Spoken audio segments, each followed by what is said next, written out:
గుంటూరు నగరం అభివృద్ధి పదంలో వేగంగా దూసుకుపోతున్నా ప్రకృతిని కాపాడుకోవటంలో నగరపాలక సంస్థ ముందు వరుసలో నిలుస్తోంది. నగరంలోని బృందావన్ గార్డెన్స్ రోడ్డు విస్తరణలో భాగంగా దశాబ్దాలుగా నిలిచి ఉన్న పెద్ద వృక్షాలను తొలగించకుండా వాటికి కొత్త జీవితాన్ని ప్రసాదించే బాధ్యతను కమిషనర్ కె మయూర్ అశోక్ గారు చేపట్టారు. ఈ ప్రక్రియలో భాగంగా ఆచార్య నాగార్జున విశ్వవిద్యాలయానికి చెందిన బయాలజీ విభాగ నిపుణులతో ఆయన చర్చలు జరిపారు. వృక్షశాస్త్ర నిపుణుల సలహాల మేరకు శాస్త్రీయ పద్ధతులు ఆ చెట్లను సంరక్షించాలని నిర్ణయించారు. ముందుగా ఈ విషయాన్ని స్థానికులకు మరియు ప్రకృతి ప్రేమికులకు తెలియచేసి శాశ్వతంగా తొలగించకుండా వాటి జీవన పరిమాణాన్ని బట్టి కొన్నిటికి అటవీ శాఖ వారి పూర్తి అనుమతులు తీసుకుని ఈ చర్యను చేపట్టారు.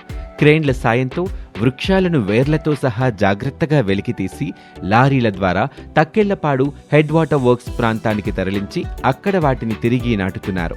అభివృద్ధి జరగాలి, అదే సమయంలో చెట్లు ఉండాలి. అభివృద్ధితో పాటు ప్రకృతికి చోటివ్వాలి అనే నినాదంతో ముందుకు వెళ్తుంది గుంటూరు నగరపాలక సంస్థ.